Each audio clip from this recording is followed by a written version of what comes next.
Bonjour. Aujourd'hui, nous avons un rendez-vous assez spécial parce qu'il s'agit d'un droit de réponse par rapport à toutes les attaques dont j'ai été l'objet durant toute cette semaine. Effectivement, le jeudi dernier, j'ai tenu une conférence de presse pour donner le point de vue de ACI sur la crise des 49 militaires au Mali. Et suite à cela, nous avons reçu plusieurs menaces. Et la plus, on va dire, la plus, je ne sais pas quel terme employer, la plus évidente, la plus sûre, c'est celle du député Amaral Fofana de Daloa. Et donc, je ne veux pas répondre à tout ce qui a été dit, mais par rapport à lui, il me fallait réagir.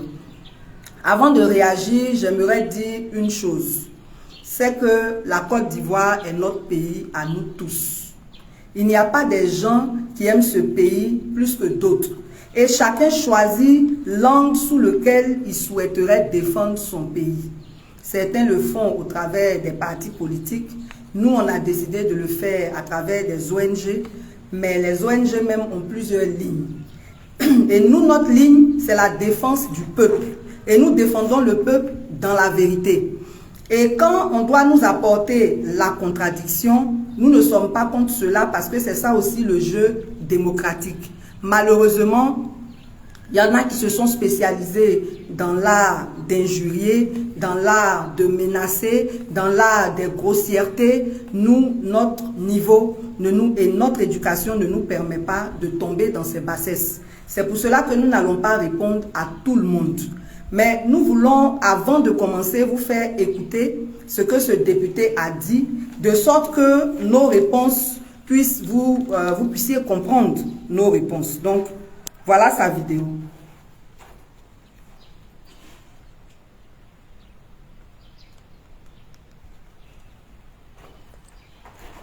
Mais tu n'as même pas dit, et puis tu commences à dire, c'est mauvais, c'est ceci. Bon, je mets au début, hein, parce que ça n'a pas été. Déjà, très en colère, parce que je ne comprends pas. Quelqu'un qui dit quelque chose, d'abord il te donne. Quand il te donne là, tu prends et puis maintenant tu peux réclamer autre chose. Mais tu n'as même pas dit, et puis tu commences à dire, c'est mauvais, c'est ceci, c'est pas ça, on a demandé. Mais le président, il fait ce qui est en son pouvoir. N'est-ce pas? Et déjà, s'il a fait, il y a quelque chose qu'on appelle la gratitude. N'est-ce pas? Quand on te donne quelque chose là, quand tu dis merci, là, ça peut encourager à faire davantage. Mais quelqu'un qui fait du bien, tu commences à l'insulter. Ça veut dire qu'il n'a pas bien fait, il n'a pas fait. Donc maintenant, s'il ne fait rien, tu vas faire quoi? Donc, ça soit et puis on se regarde dans ce pays. Comme ceux qui veulent, on va se regarder, et je vois une jeune dame. Celle qu'on a libérée, là. Et puis j'ai libéré. Mais une jeune dame comme ça, une dame qui ne peut même pas bien aligner ses mots, elle est en train d'insulter le président, elle ne commence même pas à dire merci. Elle est sortie de prison, on l'a regardée. Elle n'a même pas dit merci au président de la République. Il pouvait la laisser là-bas, elle allait être en train de le couper en prison. Et puis il n'y a rien. Elle est sortie, elle est là, c'est elle qui est numéro 1 dans les réseaux sociaux. Et elle dit qu'elle est la société civile. Ça, c'est pas la société civile. Société civile, là, il sait comment ils sont en marche. Et puis on veut que ça soit à Abidjan. On allait continuer. Mais il a fait des efforts. Alors, donc en fait, ce sont des choses qu'on doit vraiment contrôler. Surtout cette dame. Quand même, c'est pas elle qui va se mettre sur tous les toits en train d'insulter le président de la République. Non, pas du tout. Elle n'est pas à cette dimension-là, quand même. Si elle continue de faire ça, bien écoutez, on va la récupérer. On va la récupérer parce que nous, on ne peut pas accepter. On ne peut pas accepter que quelqu'un puisse parler du chef de l'État comme ça, et puis on va s'asseoir et puis on va regarder cette personne. Ce n'est pas possible. Mais ça, pour l'instant, on la regarde. Mais il ne faudrait pas qu'elle dépasse les limites. Et je pense que là, elle atteint ses limites. On ne peut pas la laisser et chacun va commencer à traîner le nom du président de la République. Non. La Côte d'Ivoire, c'est un pays qui est trop grand pour qu'on vienne traîner le nom du chef de l'État. Quelqu'un va s'asseoir devant sa caméra et il va dire n'importe quoi. Même si on parle de liberté d'expression, il y a des limites. Voilà, donc ça c'était pour ceux qui n'avaient pas vu cette vidéo. Voilà un député de la République qui s'exprime dans ces termes. Nous pensons que la Côte d'Ivoire mérite mieux que ça et que la jeunesse a besoin d'être édifiée sur la société civile, sur le rôle du député et sur les propos que ce député consiste à faire tout ce qu'on peut pour conquérir le pouvoir d'État et la politique que mène la société civile qui a plusieurs axes. Le premier, c'est un rôle de contrôle de l'action publique. Contrôle de l'action publique, ça veut dire que tout ce que le gouvernement fait, tout ce que la puissance publique fait, doit être passé au peigne fin pour dire s'il y a des choses qui ne vont pas et faire des propositions. D'ailleurs, c'est cela aussi le rôle du député. Un député peut être élu dans une ville ou dans une autre, mais à partir du moment où il est élu, il représente tout le peuple ivoirien. Il n'est pas seulement député de Daloa, député de Boisflé, député de Yamsoko, il est député de la nation. Donc, quand la société civile parle et qu'elle dénonce des choses, ça devrait intéresser tous les députés. Et ils devraient même s'en saisir pour appuyer cela à l'Assemblée nationale et dire voilà ce que la société civile pense. C'est comme ça. Et ce député-là, on n'a jamais entendu qu'il a proposé quelque chose à l'Assemblée nationale. Donc quand la société civile se plaint, il faut écouter ce que la société civile dit, il faut écouter les propositions que la société civile fait, les analyser et faire ensuite la promotion de ces propositions-là à l'Assemblée nationale. Donc, c'est cela le rôle du député, c'est ça aussi le rôle de la société civile. Nous défendons les intérêts du peuple. Donc, un député qui ignore ce que c'est que le rôle de la société civile, c'est vraiment déplorable. Il ignore lui-même son propre rôle. Voilà. Et ça, c'est vraiment déplorable. C'est pour ça que nous disons que la Côte d'Ivoire mérite mieux que ça. Donc, maintenant, nous allons revenir sur ses propos. Il a dit d'abord que j'aurais dû dire merci au chef de l'État. Merci par rapport à quoi? Il y a eu le 3e mandat en 2020. Nous nous sommes levés pour défendre la Constitution qui dit qu'on ne doit pas faire plus de 2 mandats. On était libre d'exprimer cette opinion autant que ceux qui ont soutenu le 3e mandat. Pour cela, on nous a emprisonnés. Pour cela, on nous a fait perdre notre emploi. Et on nous libère sous la pression des uns et des autres, de la communauté nationale, politique, internationale. On nous libère et nous, on vient, on dit merci par rapport à quoi? On n'a pas été dédommagé, rien du tout. Le merci, là, ça ne se demande pas. Le merci se fait spontanément. Et le merci a une cause, le merci a une raison valable. Voilà. Moi, en tout cas, j'aimerais qu'on me dise par rapport à quoi je devais dire merci au chef de l'État. Ça, c'est le premier point. Le second point, il a dit que je ne sais pas aligner mes mots. Bon, ça, vraiment, je ne vais pas répondre à ça parce que vous-même, vous savez si oui ou non je sais le faire.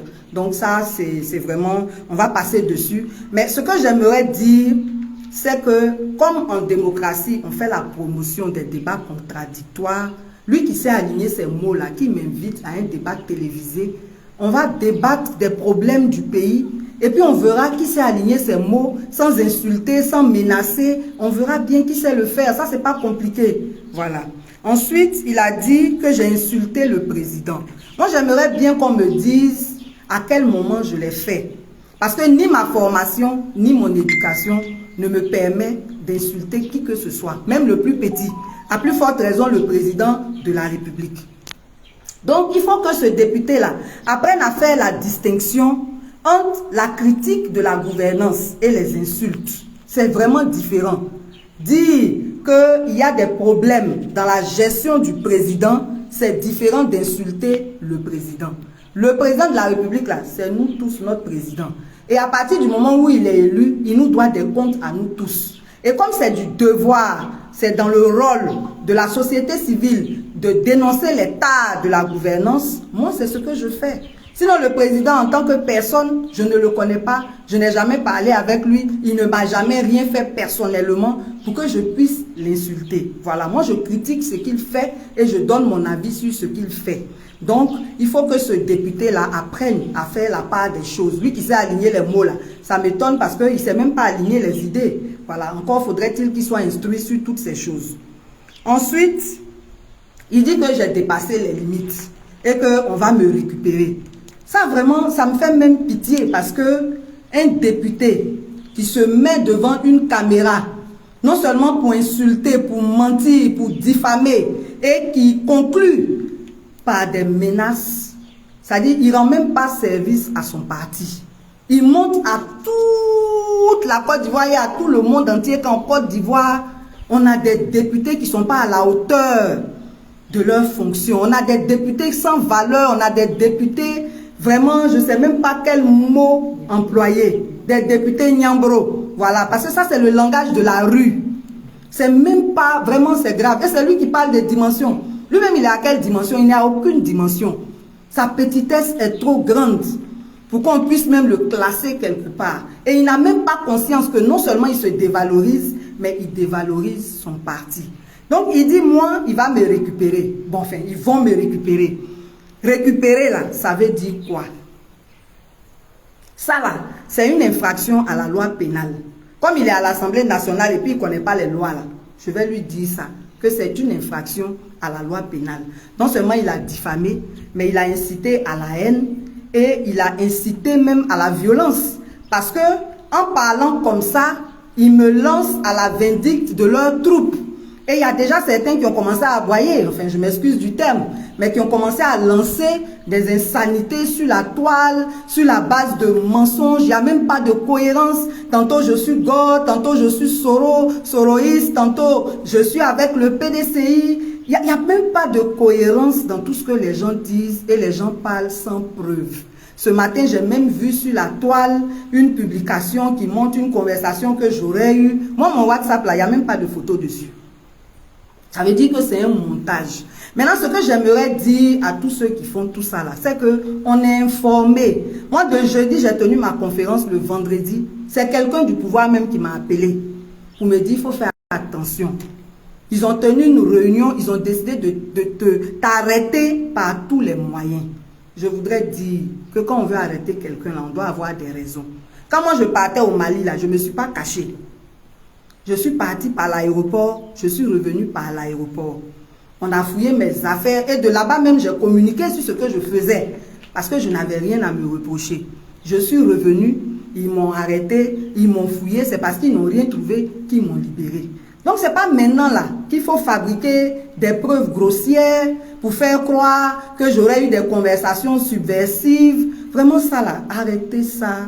Il y a longtemps, vous êtes dedans. Mais ce n'est pas normal. C'est pour ça que j'ai toujours dit que nous ne sommes pas dans un état de droit. Mais j'aimerais vous dire que nous là, on est informés de vos plans. Ce que vous avez résolu de faire, ça c'est entre vous et Dieu. Mais nous, on veut vous ramener au droit. On veut vous ramener au droit. Vous avez des preuves contre quelqu'un, vous convoquez la personne avec ses avocats, vous l'entendez et selon le résultat de cette audition, il y a une décision qui est prise. C'est comme ça on fait.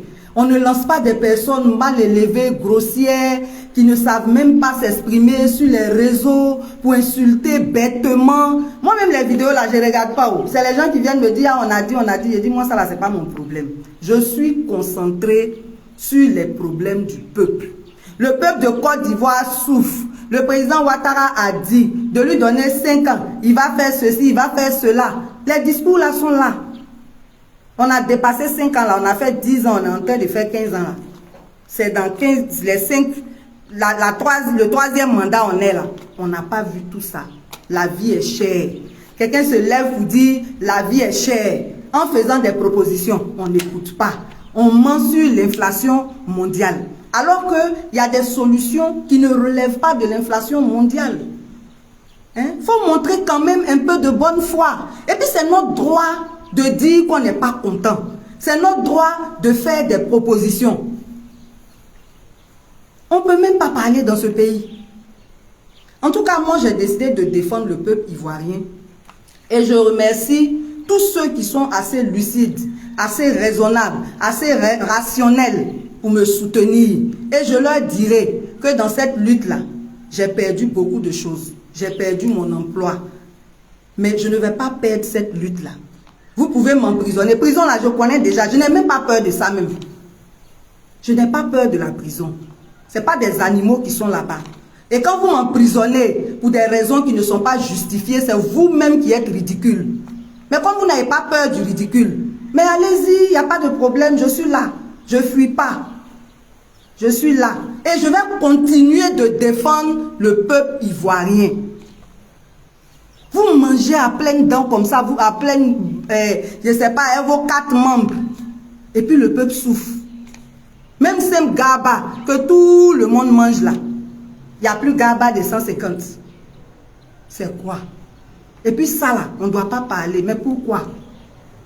Donc, mon équipe et moi, là, nous, on va continuer notre travail. J'en profite pour relancer le mot d'ordre du 30 août. On a dit ville morte. Ville morte, là, ça veut dire on reste à la maison. Et on n'empêche personne de sortir. Nous, là, on est dans la démocratie, on est dans les mots d'ordre pacifiques. La première fois, il y a beaucoup qui ont suivi. On espère que cette seconde fois, ça sera encore plus suivi.